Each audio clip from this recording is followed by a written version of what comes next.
join us on the podium. Dr. Rohit Prakash and Dr. Mohan Rajan. So I think we'll just start with Dr. Aditya Sethi. He'll be talking on IOL power calculation for optimum results. So, good afternoon everybody. We're here together to talk about presbyopia correcting IOLs, and what better way to start than talk about biometry, because this is the most, I would say, important part of choosing your presbyopia correcting IOLs if you can get your biometry right. So first thing we're going to talk about is what is basically IOL biometry. So it's basically the most important step of determining the exact IOL power that you would use for your cataract surgery for the patient to see successfully. And in 2024, most patients are already aware of refractive cataract surgery. Most of them expect a 6x6, and sometimes that 6x6 is not enough. They want something beyond that as well. And it's our job to use the right technology at the right place, at the right time, and use it to the advantage to succeed in this particular sphere. So basically the agenda is going to be talk about significance of precision, talk about technological advancements, various calculations available of different IOL power formulas, and then comprehensive patient evaluation, and then talk about customization of special cases, and what is continuous innovation, and now what is next. So basic difference between precision and accuracy is very well explained in this particular diagram. So the blue dart is basically precise, but it's not accurate, and the red dart is accurate and precise both. So in the end, you need a method which makes it repeatable, reliable and accurate. That means your precision and your accuracy both are on target. And it should happen with each patient, not just a couple of patients, and probably if best would be if it was just one single machine, but often that's not the reality. We have a lot of advanced biometric devices available now. The mainstay now has become OCT devices like the Master 700, Argus, Anterion, and even the Tony OA2000D. They're all high resolution measurement devices now available, and each has its benefits. Like for example, the Tony gives the fastest topography and also the fastest axial length. So even if you have a dry eye patient, you get close to it. The penetration of the anterior of the Argus is supposed to be much better. And the Master 700 gives you a retinal scan as well at the same time. So everything has its own pros and cons. So principles of IOL calculation remain the same as it was in SRK, but there's more talk about now effective lens positioning, which came about with the newer formulas, or the 4th generation formulas, where we started talking about the effective lens position, which made all the difference in getting a bang on biometry. We have different IOL formulas now available. There's a lot of talk of differentiating between a dynamic or evolving formula versus a static formula. The basic transition is bringing in AI and bringing in different formulas which are upgrading themselves with time, and then you're hitting the target more often than you're not. So basic idea is to feed in your own data every time, so that you add to this pool, and when you add to this pool you get more customized A constants, more customized formula, and that more customized formula gives you a better result, and that result is of course what makes you or your case a little better. We have the latest formulas like Barrett Universal 2, Hila BF, Kane formula. They all got their own dynamic adjustments. That's why we often have these formulas available online rather than inside the machine, because this data is in the cloud and that gets cooperated and you get a better formula thereafter. So this is basically the different types of formulas we have available online right now. And if you notice, the artificial intelligence is cooperated more so in the Barrett 2 and the RBF 2.0, which is available now, free to use, and we also have the Kane formula which is there. So basically, there's a lot of studying to do. There's a lot of formulas available. Which formula works for you? That's something which you have to be aware of in your own practice, by experimenting with them, by getting a better mean, and by deciding, okay, this works for me, this doesn't. There's a Lattice super formula also available, which accounts for a dynamic change in the data. So that's also available, and every special case and every patient will give you a better result as you go about it. These are all cloud-based updates and collaborations from different centers and different doctors, so it works very nicely. A lot of articles now talk about these formulas replacing the previous even 4th generation formulas. So this is a dynamic edge to it, and this is probably the future of IOL formulas. Next important part is preparing your patient and evaluating. If there's a dry eye, it goes without saying that you have to treat it, but a lot of new equipment in dry eye is available, a lot of new medications are available so that your patients do better post-op. And if they are treated pre-op, at least for a couple of weeks, the results are much better with your formulas, with your calculation as well, and also the post-op. So look for these signs that you would want to avoid using a presbyopia correcting IOL in these cases. In short, you have to look for keratoconus, glaucoma, posterior staphyloma, any reason why there will be a CME post-op, uncontrolled diabetic, any of these other conditions. So the keratometry. Now, keratometry itself is the most important part of any calculation which is there. Basic idea is to get the corneal curvature right. It's always done before the axle length so that you don't have any problems. The various types, manual, auto-K, and topography. And of course, topography and tomography are much better methods. We also have the manual K, which is still an effective tool and can be used to cross-check your auto-Ks if that's the way you go about it. So auto-K basically focuses on the reflected corneal images, and that's taken back by the device, interpreted to a result, and it usually covers only 3 millimeters of the zone. Every machine has its own. The Master does about 2.3, the Lenstar does 32 points, outer circle about 2.3, and around 1.65, so that gives you a good result. There are various factors to topography that is very important for you to know. You need to know the SIM K, the EKR values, the conversion factors, and the flattest central K on topography, which is very important. Posterior corneal measurements is something that has been often talked about. The 2K formula does make use of it and gives you a better result. It also helps you lead into whether you would want to leave the patient with the rule or against the rule.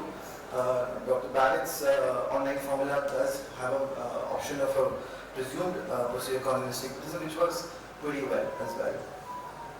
So this is a video showing something called IOL with VR collaborators. Alright. So basically it's an online-based formula free to use, which talks about A constants of each particular lens available in the market. At least I think 70-80% of the lenses available in the market is available here. And based on that, you can have your own optimized A constant as you feed data, and that can be collaborated with other centers. So it's free to use. You are free to upload, and those customized A constants work much better. It gives you a better result and gives you that finish that you're looking for in your results. So this is a video showing you all sorts of, this is a particular brand, all sorts of lenses available, the different A constants and they optimize, and like that you can search for most of them. And it also has a new generation formula inside inbuilt to this calculator, which is available free of cost online. Something you can take home. Okay, you also have enhanced imaging techniques for anterior segment analysis, which tells you if a particular patient will not be a good patient for a multifocal. And it's getting better, the mapping is getting better, the machines are getting better, and of course we already know, and I'm sure we have more talks about this, that you have to be more lenient with the rule astigmatism correction and more aggressive with against the rule. So basically, the future lies in getting more advanced analytics and getting data contributions together to get more optimized results. And I think that's very important, and that's where the role of technology and the newer side of internet comes into place, and AI. So customization for special cases, I think there's a lot of, is pretty out there already. Post-refractive cases, ASCRS has a very good calculator. You can use it with a 2K formula for post-refractive. Nanophthalmic, of course, we can use OfferQ and Holiday and SRQT for longer eyeballs. So it's a continuous change. There are new lenses also available now. They're light adjusting lenses, which helps you get your result even 3 months, till up to 3 months after the surgery, so that you don't have to worry about hitting the mark every time. So they're getting more popular. And of course, centering your IOL. Presbyopia correcting IOLs, you have to center them, make sure you don't have any decentration to cause any problems thereafter. And it's a continuous process. It's we've not reached the zenith. We're on our way, and hopefully that will happen someday. and it's a personalized medical approach even in post getting the biometric lens. Thank you so much for your time. Thank you, Aditya, for all those tips. I just want to ask you that I know this biometry and our newer artificial intelligence is going to go a long way. I think we're just beginning to get more and more bang on and targeted results.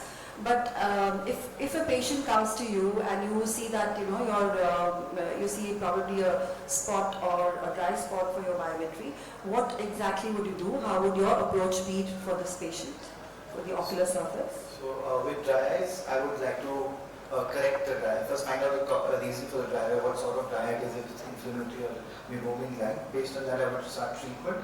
Once that is done, I would repeat my biometry on a more healthier surface so that my results are more predictable. So so you think that there is a big role of, that was my main thing, that big role of repeated biometry is always there, you must repeat your biometry more than 2 times or at least 2 times so that you know that your results are consistent. Because everything which you are going to do, you may do a good surgery, but then your results are all going to depend on whether you were good at your biometry or the results were good or not. So thank you very much. Thank you. So our next speaker is Dr. Haripriya Arvind. I don't think I see her here. Dr. Shail Vasadar. Dr. Shail is going to be talking about preparing and understanding the patient's needs and the pearls for optimal satisfaction. Aditya, why don't you?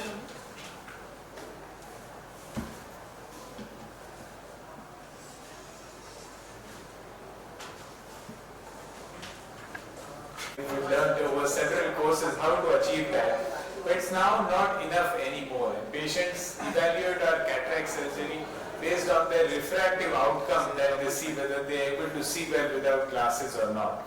So the most important thing that we need to look at is that the pre-operative patient is probably your most important patient of the day. So have a separate pre-operative designated time slot and a dedicated team who will be taking care of this pre-operative patient so that he is not in your busy practice where you have less than 5 minutes time to talk to this patient, because he is the most important patient. Do a comprehensive examination of both eyes, because you need to make a plan for both eyes. Say for example, the eye you are operating today may not have astigmatism, the second eye may have knee rhetoric, or one eye may have a normal macula but the other eye may have an ear eye. So always do a visual acuity as well as ocular parameter examination of both eyes, even if you are not going to plan to operate the other eye anytime soon, because we need a final plan for both eyes. So we at our hospital like to keep a checklist where each and everything is mentioned and written so that we don't miss out on any of the things that are necessary or mandatory in evaluating the patient for perioperative evaluation.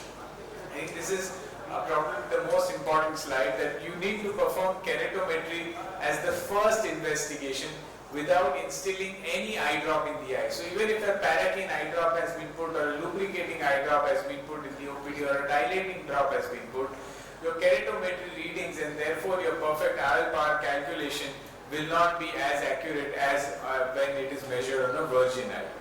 Also, you need trained optometrists or trained technicians to be doing that, so that they are sure that the readings that you are getting are not the astigmatism or the axis is not affected by an abnormal head tilt or a poor, uncomfortably positioned patient who is not comfortably seated in the chair. We do need to measure corneal astigmatism, and probably with the good generation of optical biometers, if you had consistent good readings, you need not do a topography for all patients. So topography can be reserved for special eyes like post-refractive or any other such eyes where you want to rule out irregular astigmatism. As was correctly highlighted by Dr. Aditya, the ocular surface is something that we often miss out on. And it's not just important from the symptoms point of view, but if you look at this patient, his aberrometry of a dry eye patient, and look at the amount of corneal aberrations that are coming compared to when it is treated, not only is the quality of vision better, but even your IOL power calculation can go haywire. So this is that same patient when he was measured with a poor ocular surface, the intraocular power which we would have probably selected would have been 21, and after treatment for his dry eyes it's dropped down to 20. So it's not just your your symptoms that the patient sees post-op, and even your refractive outcome is dependent on how well you treat the ocular surface. I think we need to keep looking at upgrading the instrument set that we have. Of course, there is innumerable number of instruments that are there, but I think the non-contact optical biometry is now a gold standard, particularly when you are looking for presbyopia correction or toric IOL correction. And out of the several ways in which the optical biometry is performed, most of the machines still have the conventional optical biometry has a limitation that they measure axial length in about 80 to 85% of the eye. So even in dense posterior subcapsular cataracts, quite often we miss out on getting a good axial length reading from the optical biometer, which can affect the calculation powers. And therefore newer generation machines of swept source based are getting good acquisition rates of around 95 to 98%. So we are missing out on less number of patients. Say for example this case, 62-year-old, very busy, rich businessman, ready to have the trifocal technology. But due to his central PSC, we could not capture the axial length in the eye which we are going to operate. So when we are looking for operating eyes for trifocal and other IOLs, we want perfect IOL calculations. So the partial coherence interferometry could not capture a perfect axial length, which fortunately the swept source OCT was able to capture, and therefore we were able to do a much more accurate IOL power calculation and do justice to the technology of the IOL. Also use appropriate IOL calculation formula, and I would restrict not just to Barrett Universal but Barrett Toric calculator. See, take for this example this case where the difference between the K1 K2 was hardly 0.3 millimeter, 0.3 diopters. But because it was with the rule, against the rule, the calculator, when we put that in the toric calculator, the patient required a T2. So there should be zero tolerance to residual astigmatism, particularly when we are planning for trifocal or presbyopia correcting IOLs, and therefore we suggest to calculate for all eyes when we are planning for trifocal IOLs. Now there's been a lot of talk about angle alpha, angle kappa, and what all of that means. For simple understanding, what it means is that if you have a high angle alpha, that will mean that the IOL will sit IOL will always sit in the center of the limbus, and therefore the lines, the rays of light will actually pass through the rings, and that will mean these patients will have higher chances of dysphotopsia. And it was in the older times it was considered a 0.4 or a 0.5 angle alpha as a no-no. But the newer generation trifocals have a larger bullseye and therefore are more forgiving, and the newer generation EDOFs as well. I think the retinal OCT is something that is very undervalued, and this is from our own team published in AGO a few years back, where all patients undergoing cataract surgery were screened by a retinal surgeon labeled as normal fundus, and in spite of being labeled as normal fundus, in about 11% eyes we found some macular pathology like a fine ERM, like an early lamellar macular hole, so on and so forth, and they can definitely affect the post-operative outcome and the happiness quotient that the patient has. So having evaluated each eye individually, now is the time that we need to understand that like we have made for you clothes, which Raymond advertises, similarly we need to have a made for you strategy as far as the ocular profile of that patient, and understand the patient after you have understood the eye. And the simplest way while they are waiting in the OPD is to have them fill up the questionnaires. There are several ways you can do that. You can have that based on your culture, the activities that are more prevalent amongst your population.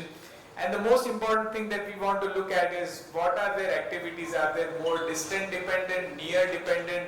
Are they driving a lot at night, so on and so forth. And after that, discuss with the patient the possible options and involve the key family members, because patient may turn completely volte-face post-operatively, and the relatives then who were never there before will come up post-operatively. So a couple of case examples to highlight that. Our own teacher from convent school. So imagine the impression that we would have had, very strict impression that we had. Now retired, both children, one is in Europe, one is in USA, so 8 months a year they are out, and she likes to travel, and being a convent teacher she also likes to do Sudoku. So distance, travel means distance, Sudoku means near, which means she needs a good range of distance and near vision, and therefore we suggested bilateral trifocal IOLs, and she is extremely happy after having both her eyes done. And compare that to a 56-year-old male who, Ahmedabad, from where I come from, has a lot of peripheral areas, 30-40 kilometers with a lot of industrial areas. So he's a manager in one of the factories, myope since a young age, and his main complaint is glare while driving. And he's had to give up night driving, he's had to carpool with his colleagues while coming back. And because glare and night driving was his primary concern, therefore we did not opt for a trifocal IOL, and we suggested the extended depth of focus IOLs, Vivity in this case, and explained to him that you will require glasses for fine print, but his primary concern of driving at night was solved. He's very happy with that, and he feels he has reasonably good near vision as well. He uses a very small ad for doing very fine work. So I think cataract surgery is no longer just clear cornea, it is a refractive cataract surgery and more of an option or an opportunity for the patient to improve his lifestyle, and it's actually the mindset that we need to tackle, and we must convey it very strongly to the patient that there is nothing like no glasses. We are trying to reduce the dependence as much as possible, and as long as we can manage this our own mindset block and convey that clearly to the patient, I think we can have a happy surgeon and a happy practice. Thank you so much once again for the patient listening. Thank you very much, Dr. Sher, for a very intensive, proper counseling of your patient and understanding the patient. I think that really goes a long way to get good results, because if you don't understand what they want, you will not be able to deliver the right kind of lens to them, and a very detailed evaluation is very important. So any other comments? I have a question, Dr. Sher. So post-refractive cases, now we're seeing a lot of post-LASIK patients coming for cataract surgery, and already the LASIK patients, the previous ablation zones were much larger. They have already a lot of glare involved, and also their expectations are very different when they come for cataract refractive surgery. How do you tackle those patient expectations? So I think the good part is, like you correctly showed and was there in the previous session as well, the IOL power calculation has improved tremendously, particularly in a kind of pure myopic refractive surgery, LASIK or PRK. So we are having lesser amounts of gross refractive surprises, but of course we must counsel them about residual error, and probably now with the newer generation EDOF IOLs, I think they are probably going to be more and more useful in such eyes. Maybe the conventional trifocal IOLs you may be able to choose only very select patients for that, but I think the EDOF IOLs are something that are I think likely to be more and more helpful. So I think we really need to see what the future is going to be. Is it going to be EDOFs, which are more like trifocals, or trifocals which are going to be more like EDOFs? So thank you very much. I see Dr. Haripriya here. You have a question? Yeah, please.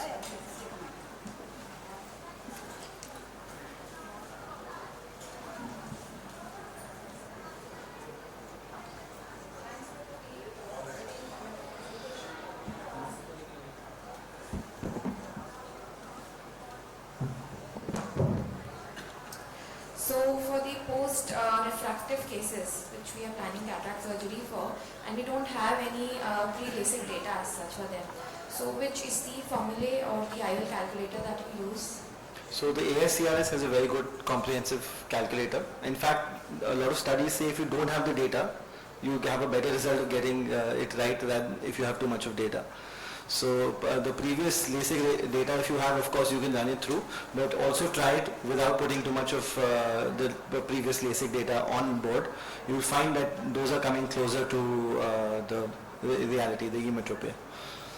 Thanks. And I think you should compare it with the other formulae also, which are, and then probably a mean, or, if it's averaging well, then I'm sure you'll be fine over it with the results. Yeah, so the AIOCs calculator basically is all the different formulas, and he compares it with.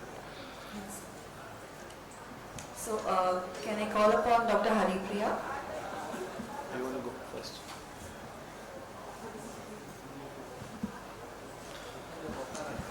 So Dr. Haripriya is going to be talking to us about understanding and resolving presbyopia, the Aravind experience.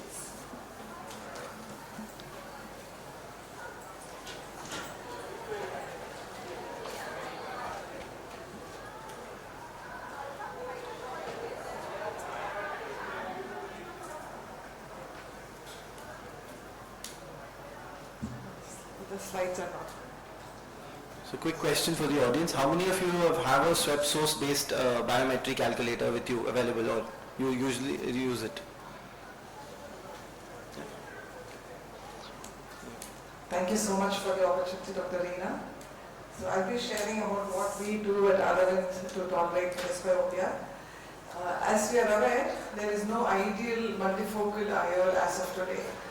Either one has to be able to be willing to compromise a little in terms of the quality of vision if they want to see at all distance. I don't think we have the best lens which will allow us to see for distance, intermediate and near, and have no visual symptoms. So that is something which we have to understand. But having said that, if one knows what the different IOL options are and what the patient needs, we can probably try and see what would be the closest match for each of our patients. So at Aravind, we use various lenses, and this is the format we use.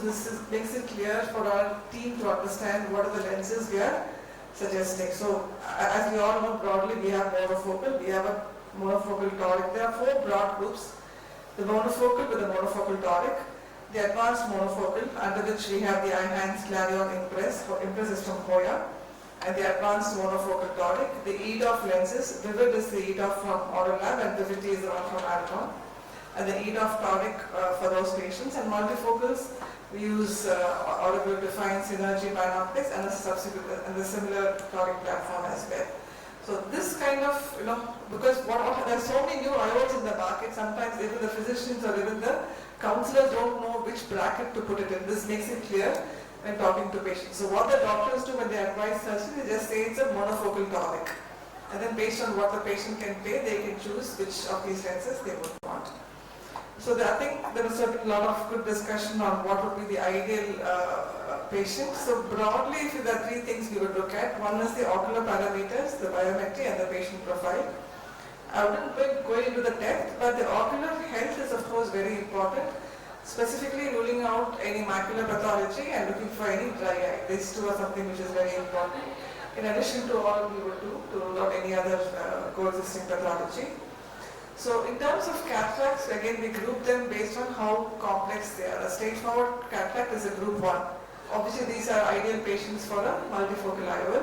The group 2 is little cat on the wall. So you may consider multifocal in some, like a mature cataract, other eye fundus is normal, no other pathology, I would still consider a multifocal. But a multifocal, not sure, 10-year diabetic, not sure the back of the eye, then I would go in for the EDOF. So group 2, you're not sure what you would choose. And a group 3, definite no, right? These are very bad, like subluxated lenses and complex post-RK, post-VR, those patients, we would not choose a premium multifocal lens. The second aspect we spoke about is biometry. So keratometry and biometry are extremely important. So normally a cutoff for toric lens in a monofocal would be something like a 1 or a 1.1 diopter. That is the anterior corneal curvature. In addition, you may have about 0.2 back of the cornea. So a patient may actually have 1.2, 1.3 diopters astigmatism. However, if you're doing it on a multifocal patient, we have a lower cutoff. So even a 0.8 or 0.9, I would choose to move on to the toric platform than just going with a multifocal lens.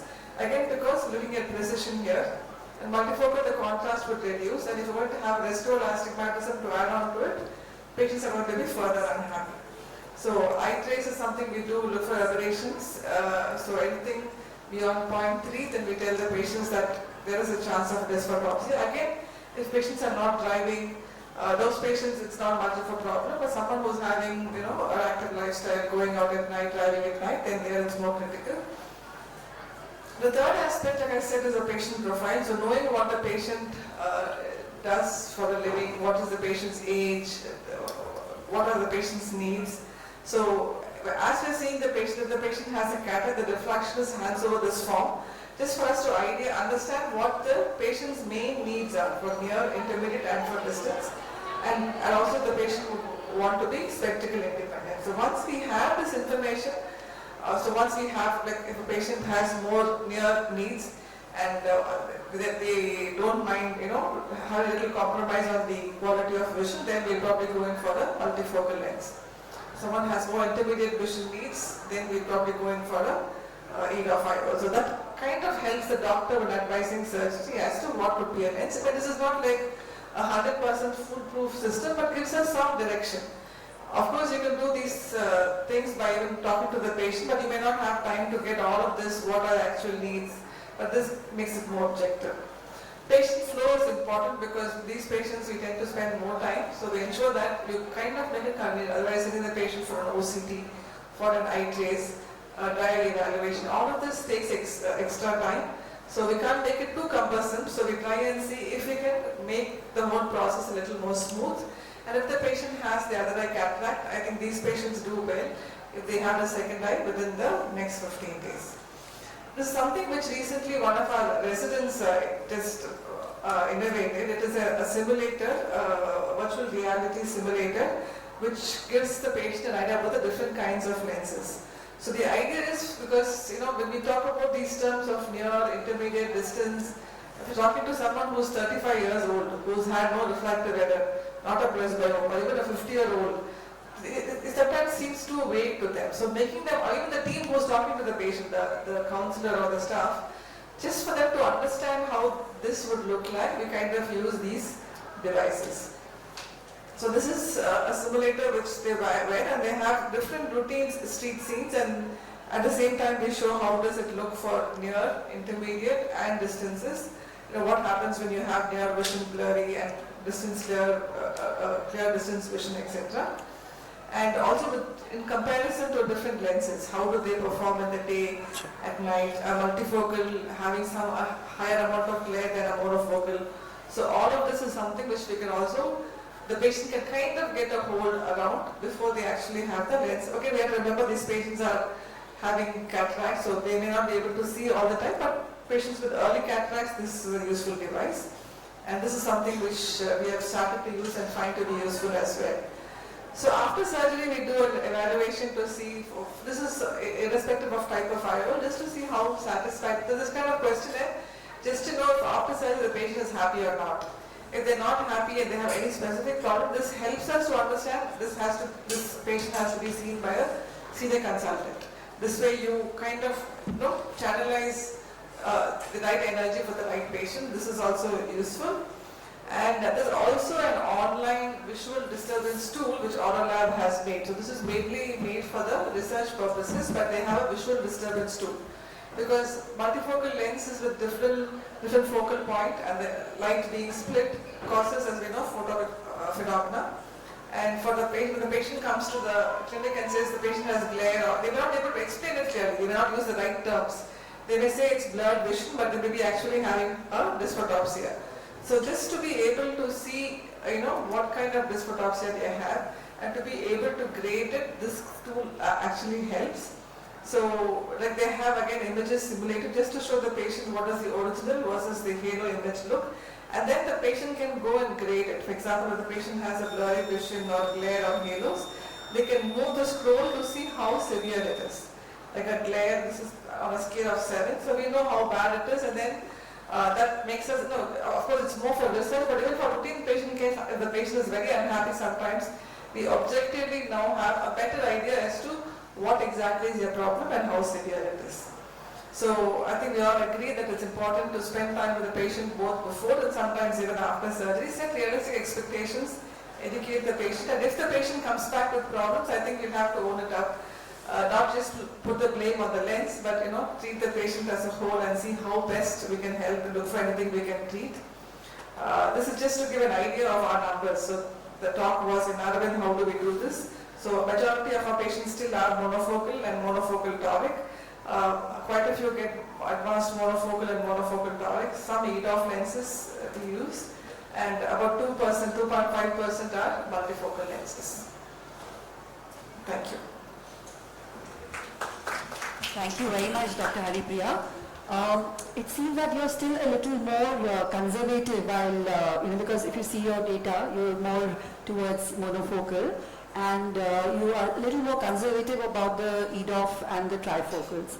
So is it because of the output that, or the results that you're getting from your patients, like you have a feedback, and is it because of the feedback or otherwise? Yeah, so multifocals, like I said, not always are the patients happy, so we are very stringent in choosing a patient for multifocal. With the EDOF lenses, I think if you have a non-refractive platform, they do pretty well, but they're extremely expensive, very, very highly priced.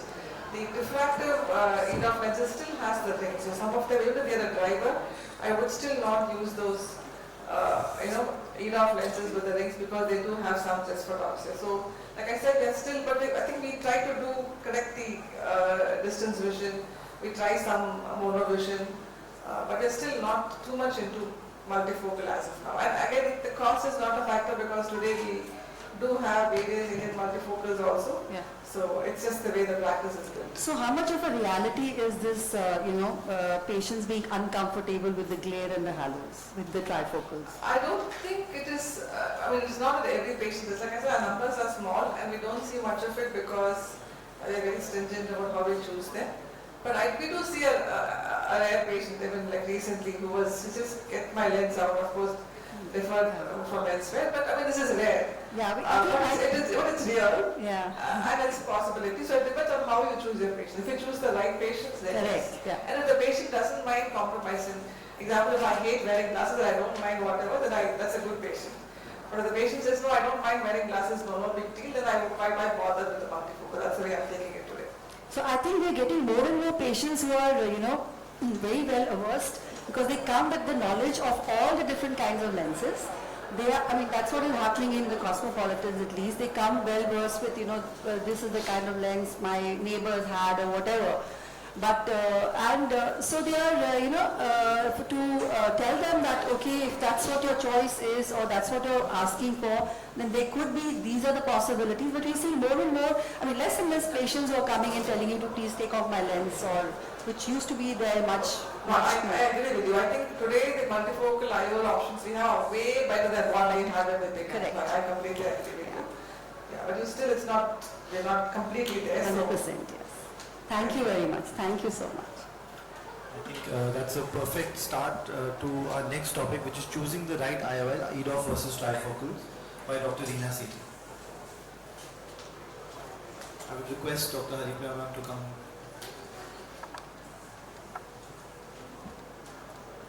So after this discussion on different types of optimizing the results with your patients, it's very important, I think, to really understand what are we offering them, what are the extended depth of focus lenses and what are the trifocal lenses, and then on that basis, how to choose the right one for your patients. We all know now, most of our presbyopia correcting IOLs have changed the game, absolutely, because now patients are coming to us demanding, to be more and more glass free.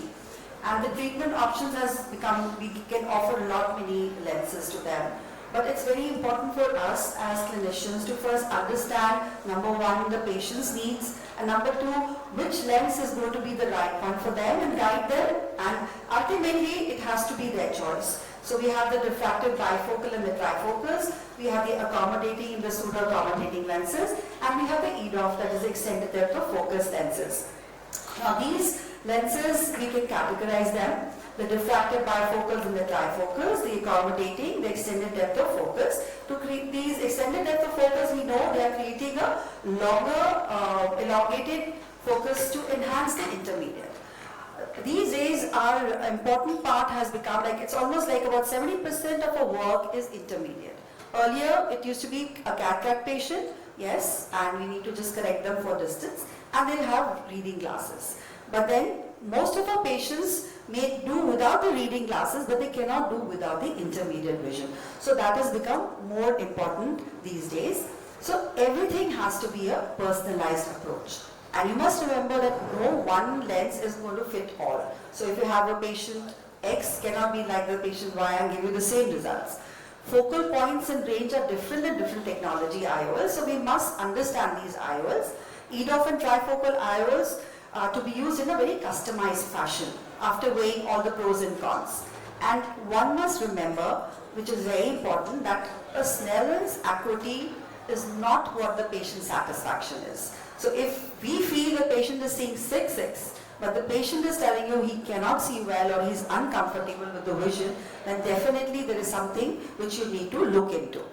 And a detailed preoperative evaluation, like most of my speakers have said, is very important to understand the patient's visual goals, whether he wants a spectacle independence. You must tell the patient that it's not going to be as good as the natural lens, but we are going to go as close as we can, and we are not going to be totally spectacle independent, but maybe most of his working patterns he would be independent of glasses. So a surgeon must have a confidence in the advanced technology of the lens, and the prerequisites, as we know, the biometry is crucial. Management of ocular surface disorders is very, very important, because if we make a little error in that, then we will end up in more problems with that. So need to first of all treat your patients for your ocular surface. Now, EDOF IOLs and trifocal IOLs as well, but EDOFs are now getting in vogue because they're more easy, they are more forgiving, and this is a different approach to an existing idea. So we need to give you an elongated field of vision. It may not be as crisp for the distance, but most of your mechanism or most of your jobs are going to be in that EDOF range which is going to be offered by these. And there are different types of EDOFs you must understand. These are the diffractive optics, the non-diffractive optics, the small apertures, and the bioanalogic designs. The visual acuity stimulation with incremental defocus is introduced to the model eye. Okay, so we have these monofocal which give you the best vision at 4 distance. We have the intermediate distance vision which is given by the EDOF as well as the trifocals, and the trifocals are clearly the best option if a patient is wants to have a lot of sewing, knitting or reading, and they're very fond of doing all that, so a trifocal is a better choice for these patients. The halos and glares, which were very, very prominent in the earlier design lenses, we are getting less and less of our patients complaining of these halos and glares. The trifocal design, because they have the gaps. So this leads to the visual fluctuation when the light strikes into these lenses. And also the EDOF lenses, which are non-refractive, don't have these gaps. So they don't have this complaint, patients don't have these complaints of halos and glare. So these are enhanced EDOFs are the future, and they have a lot of emerging technologies. You have the small aperture lenses. The small aperture design, it creates an extended and a continuous range of functional vision. And this lens features an embedded opaque annular mask that blocks the unfocused paracentral light. So there is less diffraction, and they have less of these halos and glares. The bioanalogic design it's a unique one-piece designs are there, and then what happens in this is that the power is in the center, and it gradually decreases towards the periphery. The Achelate designs, designed like the Symphony, it provides you with an extended range of vision through the incorporation of diffractive achelates. So now it's very important to do your proper selection of patients. So what is my approach for my patients? It's important, number one, to tailor the preoperative visit to the patient's unique needs. We have to give them either a questionnaire or sit down with the patient and understand, make it simple for them so that they understand what are the pros for these lenses and what are the cons for these lenses. We have to give them some questions. What is the patient's current refraction is to be understood. What are the patient's post-op visual goals, and what can the patient afford is very important, because we may think that this is the best for you, but they cannot afford it. What is my recommendation? We should understand and remember that myopes, they enjoy near vision. So without the glasses. So they may come to you and they say that they've done the surgery and I used to very nicely read my paper. Now after the surgery I just cannot read my paper. So it's important. They are going to be preferring the monovision EDOFs or the trifocals. Listen to what they want to achieve. It's customization. And that's what is going to drive every patient today. Explain why a technology is or not recommended. And financials are something to be addressed always. The goal is that we are not going to be doing something for today, but we have to do something so that the patient is comfortable for the future as well. And you are also convinced about the technology. So these are various studies in which we compared the EDOFs versus the trifocals. And the multifocals are ideal for visual acuity at 3 distance points of foci. They have the distance, the intermediate and the near. But they still cannot have satisfying visual quality between the separate foci. So there is a bit of a defocus between these fine vision areas. So that's why they have the halos, and that's why we have more patients which are more sensitive to this are going to be opting for, we can suggest the EDOF lenses for them. So this is a study where we've seen the uncorrected distance and the intermediate visual acuity, which we see that the EDOFs provide better binocular uncorrected intermediate, but worse near vision, and trifocals are better for the near. These are defocus curves for these the EDOF group of patients and their trifocals. The monoocular and the binocular corrected visual acuity. We see that there is no significant difference between the binocularly corrected distance visual acuity as well as the intermediate visual acuity between these two type of lenses. The contrast sensitivity is definitely reduced in these lenses as when we compare them with the monofocal lenses. So it is important to see what exactly your patient is professionally, what kind of a profession the patient is in, and also the quality of vision and patient satisfaction, which you must chart out like Dr. Haripriya said. And then that's how when you will understand that these patients are, what exactly is going to be there, especially with this other eye. If you can plan it out better. And non-diffractive EDOFs are a newer design EDOFs, weren't considered largely amongst the reviewed articles. So these newer lenses are yet to come up with their various records and also the studies, because there are a lot of newer lenses that we are seeing which they come with complementing lenses. Like one eye has a little bit of a meaning, this is a micro correction in the other eye, so that you get better range of lenses as well as the near vision is also improved. So this is a comparative valuation of diffractive trifocals and a new refractive extended depth of focus intraocular lenses for refractive lens exchange patients, and some patients who really don't want to wear any presbyopic correction, so you can offer these. But it's important also to understand that we can always do a little bit of a mix and match. So supposing we can do an extended depth of focus in one eye, the other eye, which is the non-dominant, we can go in for a trifocal, so that patient can get a better range. And if the patient is not that sensitive about night driving, that this could be a good option.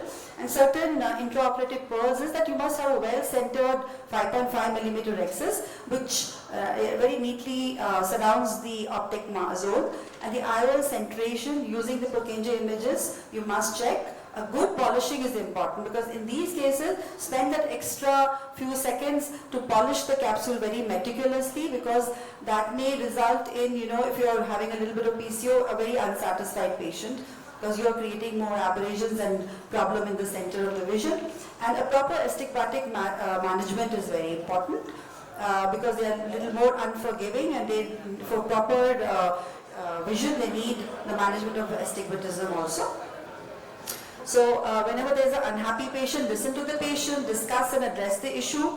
If there is residual refractive error, then you can suggest some glasses or some ocular surface disorder, then take care of the dryness of the eyes. So in conclusion, the ball is in our court, because we need to have a proper selection of patient. We need to educate the patient, accurate biometry, match the IOL with the patient's lifestyle, and last but not the least, you have to be an excellent surgeon to deliver all these results to the patient.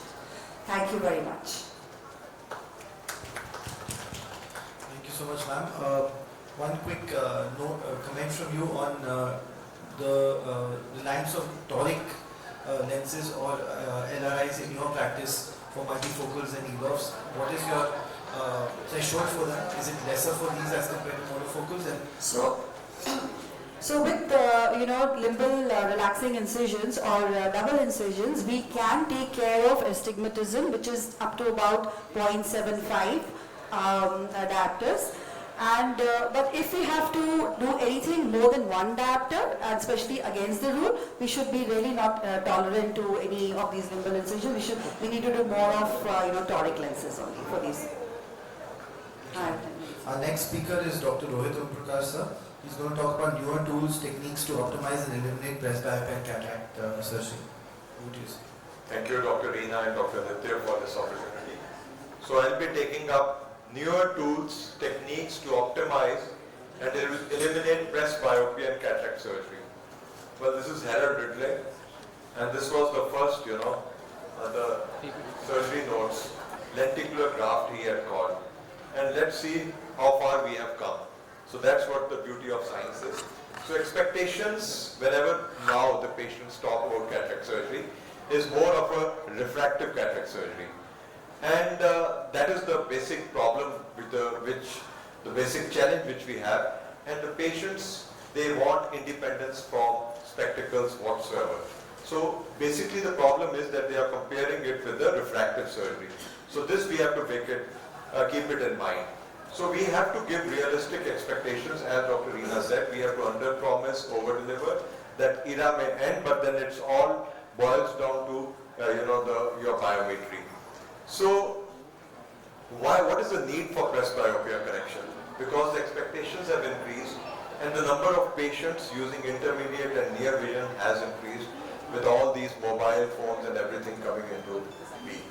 So what are the limitations in hitting zero? There can be biometry limitations, unassociated undiagnosed pathology. Cataract surgery is considered as a refractive surgery and compared to a refractive surgery. And the satisfied patients, they are also the limitations in a sense, because they say they are without specs. And in cataract surgery, at times we are not able to hit zero. So those are when the patients compare, that's also an issue. So mature cataract can cause all these problems of non-precise complications with associated posterior segment pathology, and if by any means the patient happens to have a lazy eye. So biometry optical is the thing which definitely goes a long way in having accuracy of IOL formulas. When it comes to anything between 16 to 24, then practically lots and lots of formulas work. And you can use the ES, IOL calculator, where you can use those multiple formulas and zero down to the best which you want to use. Well, the issues are when we have high myopia. And in these high myopia patients, in eyes with axial lengths of 28 millimeters or greater, the newer formulas should be used as a tool for yielding the lowest median absolute error. And in these, the newer tools, newer formulas would be the EVO, the Kane, the Olsen, and the Barrett Universal tool. So here also you can use this ES IOL calculator. When in patients where the axial length is less than 22 millimeters, it has been seen that the EVO2 formula and Kane formula, along with older Hofford Q formula, scores over even the the Barrett formula which we are using nowadays. So herein you can always punch and use the ECR press IOL calculator and have the best whatever you can for the patient. So percentage of patients having astigmatism, as was being discussed. So nearly 35 to 40% of the cataract patients have astigmatism of more than one diopter, and 19 to 22% have astigmatism in one study of more than one, or equal or more than 1.5 diameter. Now the idea is, in all these patients, toric IOLs do need to be used or not. Well, let's see, the newer tools would include, the seamless marking with Callisto or the Varia or whatever is available with you. That helps because this gives better precision. So this is the way I'm going to use this Callisto to my advantage and help create a situation wherein the IOL can be easily realigned according to the toric calculations. Now let's see this patient. This patient has 0.24 astigmatism against the rule. And in these patients, the basic formula which we are using is that we punch all these four patients into the toric IOL calculators. And when we punched it, and we find that even with 0.24, we were able to use a toric IOL in these patients. So in against the rule patients, a 0.5 also or less also, because posterior astigmatism also comes into play. So in these patients, and with the moving towards the against the rule, you should use even for a lower astigmatic correction when it happens to be against the rule. Optical alignment measurement is also very important. Angle alpha is the distance from the visual acuity to the optical center. That is more important. Angle kappa, yes, but to a lesser extent nowadays with in the preoperative evaluation. So in this case one, you would find that there is a good alignment with low angle alpha. And so this is a patient who is a good candidate for multifocal IOL. Angle alpha is around is less than 0.1 or so. Whereas in this patient, there is an extremely high angle alpha. So this is a poor candidate for multifocal IOL, with this being as high as 0.7. So you have, next important thing which you have to bear in mind is that you have to separate the cornea from the lens aberration. So this is a very important step which should be borne in mind, because at times if there are corneal aberrations and lens aberrations also, you can mix up and create a situation where the premium IOL patient is not happy. Here the DLI score was 4.76. The vision was practically good. With everything okay, a premium intraocular lens could, or a presbyopic intraocular lens could have been tried. You can see here it is 4.76. Here the patient says, has my LASIK worn off? Well, it was an early cataract, and that solves the problem. Another important thing which you have to bear in mind is, the tool is, you have to see the scotopic pupil size. Here you would find that with this scotopic pupil as 5.90, there were quite a few aberrations. So this is not something which we should definitely try to avoid when using a presbyopic IOL. This is another patient, wherein with the pupil size around 4 or so, the corneal aberrations are much more. So this is not a patient who is fit. You would find, no doubt, it is the corneal aberrations are this is the internal aberrations, and the corneal aberrations are also quite a few. So in these patients also, you should be wary of using a premium intraocular lens.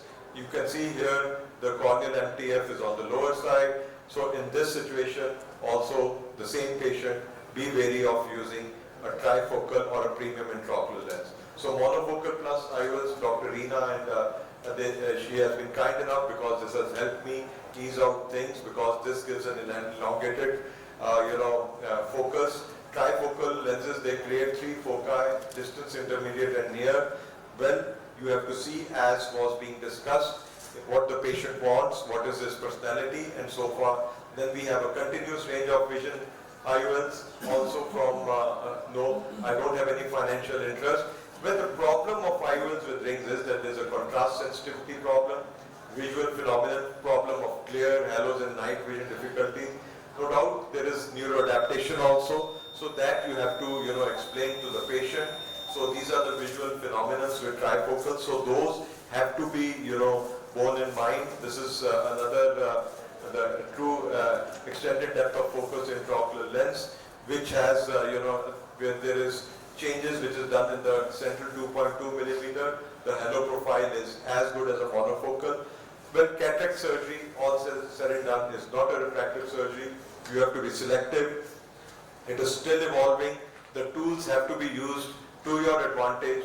As Dr. Haripriya was saying, if you are very clear with your selection of patients with using all the tools, you can have the least number of dissatisfied patients. Thank you very much for your kind attention. Thank you very much, Dr. Rohit. It was really very elaborative, and you explained each and everything where the tools are concerned, and I think really if we need to evolve is giving good results to our patients. I think we're more and more dependent on these tools Yeah. to tell us which is the right patient and which is the not the patient who may have a problem in the future? I think basically in our practice, what we do is, other than the IOLs and the IMPRESS, in all other patients we are very choosy. We do everything, and if the patient's eye happens, if the myopes are not clear, we wait for the patient, we let things normalize, and then we go ahead. Because that is, and you have to, you have to we usually use eye trace, and we show to the patient that in your case, your eye is not fit for a premium IOL patient. Because, there are surgeons around who use trifocals in practically almost everywhere. Correct. Because they say that we tell the patient that it always takes time for you to adjust. Yeah. And they tell the patient, you talk to me after 4 months, 5 months. And usually because of neuroadaptations, quite a few, agree to it and they really adapt to it. But then mine is a conservative sort of. I think better to be conservative. Because, I think so. Absolutely, absolutely. And I think the other important thing is that every patient whose biometry we are doing, we should put them through the toric calculator. Absolutely. Because sometimes there are these, especially with the posterior astigmatism, posterior curve, you really need to know exactly what kind of, whether the patient will be a forgiving patient if done only a monofocal and not a toric. Absolutely, absolutely. So we are very aggressive with torics. Yeah.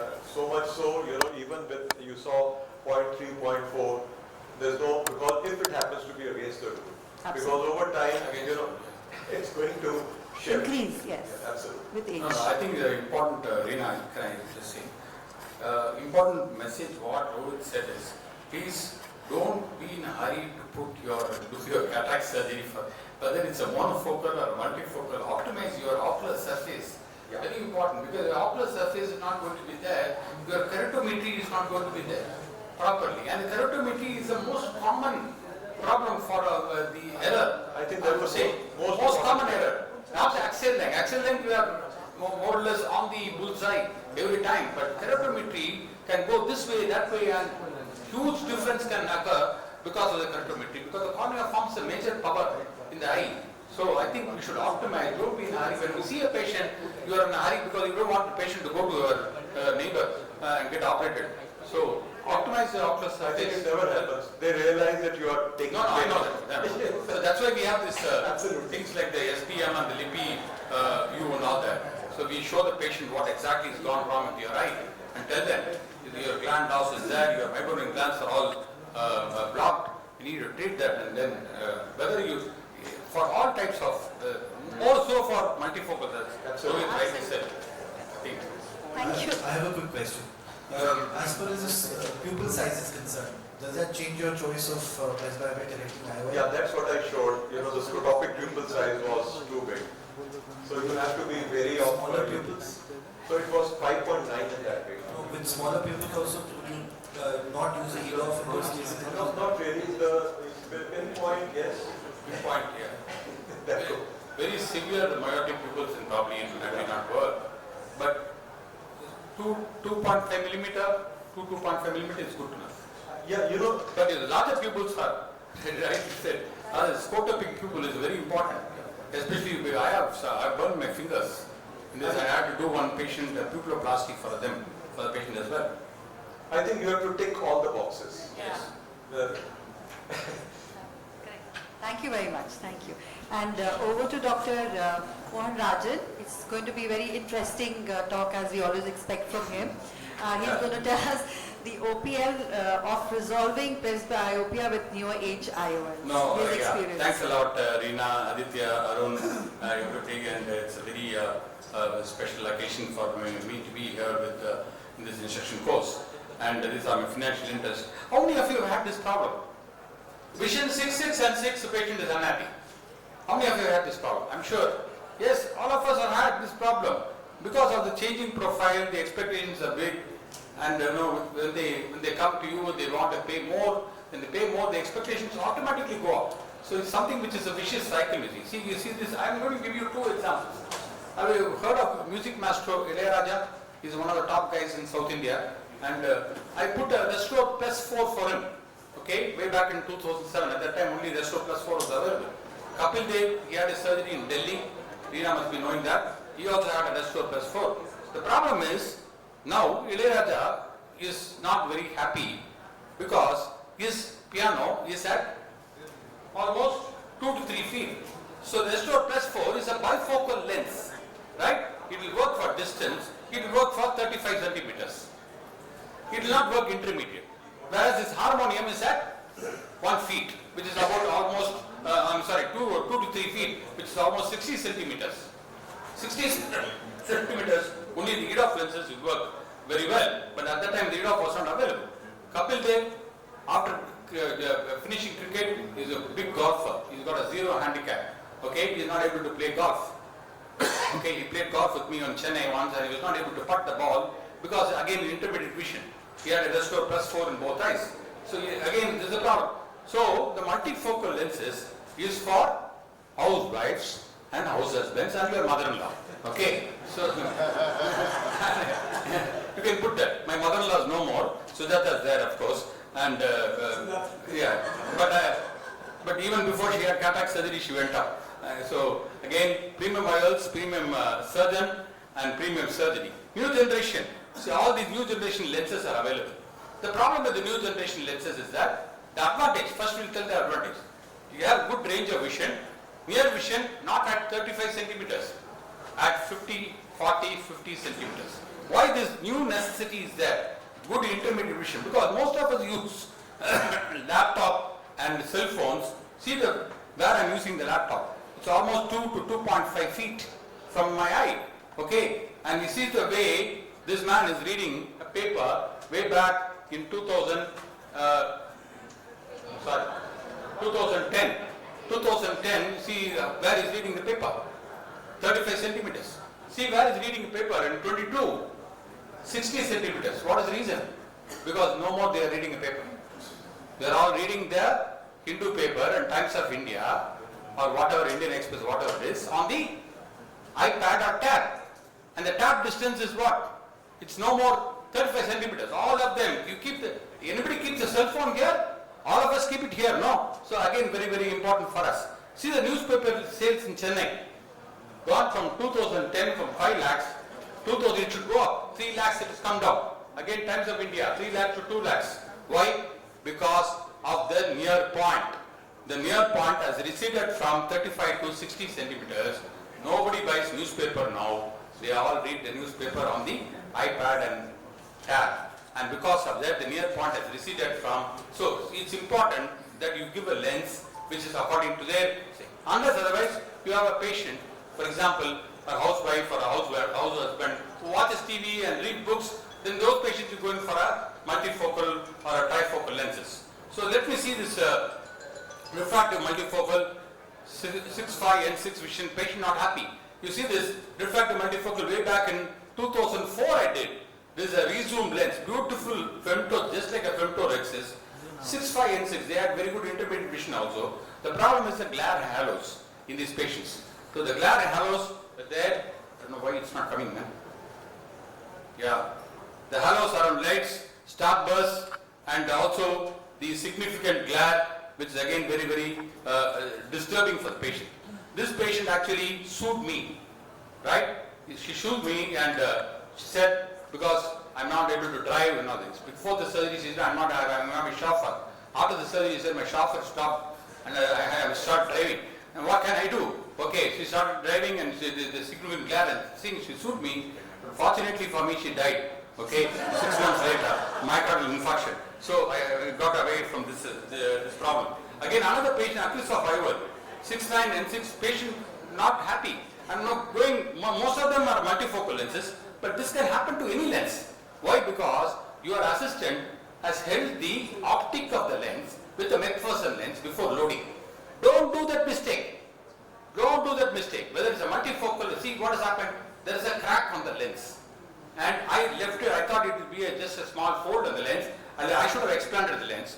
But the patient, because it's significant in the visual axis, the patient complained of polyopia and glare. And she was not very happy, she went to another ophthalmologist in Chennai. That guy said there are 2 cracks. Okay? One crack is on the lens, another crack is a surgeon who operated on you. Okay?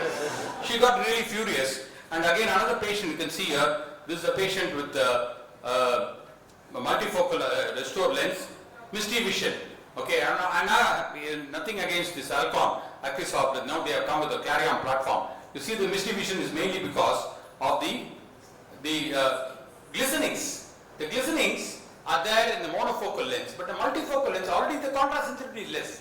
On top of that, glistenings occur, and this is what will occur. See the glistenings, and that reduces the night vision, decreasing the contrast sensitivity, and I have to expand this lens as well. So again, as you all know, again another patient, case 4, 6/6 sensitive vision compared to decreased contrast. Okay, see this picture. There is only a line on the posterior capsule. Can you see that line on the posterior capsule? Can you see just a line? It's a wrinkle on the posterior capsule. Please understand that in a monofocal lens, this patient will not have any problem. In a multifocal lens, the contrast sensitivity, the quality of vision, everything will come down. See this, and after the YAG laser, you can see this line. Can you see that line, wrinkles on the posterior capsule? You're able to see that. It's a multifocal lens, beautifully done, synergy lens, and you can see these wrinkles on the posterior capsule. So the YAG cap rates are little more. It's not the PCO. The YAG cap rates are more in these patients. Yeah? No, what will I say? No problem. Yeah. Again, another patient you can see here. I don't know why it's not coming. Yeah, monofocal lens. Patient not happy. Please do OCT. Okay, even if the macula is appearing normal. Patient typically says, after the surgery, I was able to see well. Now, past few days, the brightness has come down after a couple of weeks. Okay, don't say the patient. If you say check the vision, will have 6/6 and 6. But if you do a OCT, the OCT will show certain amount of CME. You can see that cystoid macular edema. You would have missed it because clinically it is normal. The CME, so you should have a OCT. Don't put your money in a Benz car or Audi car. Okay, have a good OCT, have a good operation microscope, have a good optical biometry. Any phaco machine is okay. Again, I'll take another 1 or 2 minutes, Rina, and some problem with my. Again, another patient, right eye, left eye. You can see that the technique multifocal and patient not happy, residual astigmatism. Please understand, you need to consistently hit the bullseye. Rohit was telling you cannot afford to have the residual spherical error and even astigmatism for that matter. So you should have a what you call a low threshold, not to put a toric lens. So any against the rule, even 0.5, 0.75, as Reena rightly said, so put it in a Barrett toric calculator. It's available online, so you'll be able to see. Again, another patient you can see here, Technis multifocal. I put the correct power, 24 diopters, 24.5 diopter. See the postoperative vision, refraction. Multifocal, Technis multifocal, plus 2.5 and plus 2. Okay? If you make them myopic, they will only cut your head.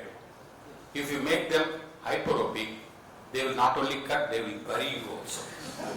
Because hyperopia is the worst thing. After paying multifocal lenses, hyperopia, you are either able to see distance, intermediate or near. Nothing, everything is gone. So this patient became, so we broke our head, and I even discussed with Warren Mill and Samuel Masket. You see this dense asteroid hyalosis. This patient had dense asteroid hyalosis, and this is actually a contraindication for a multifocal lens.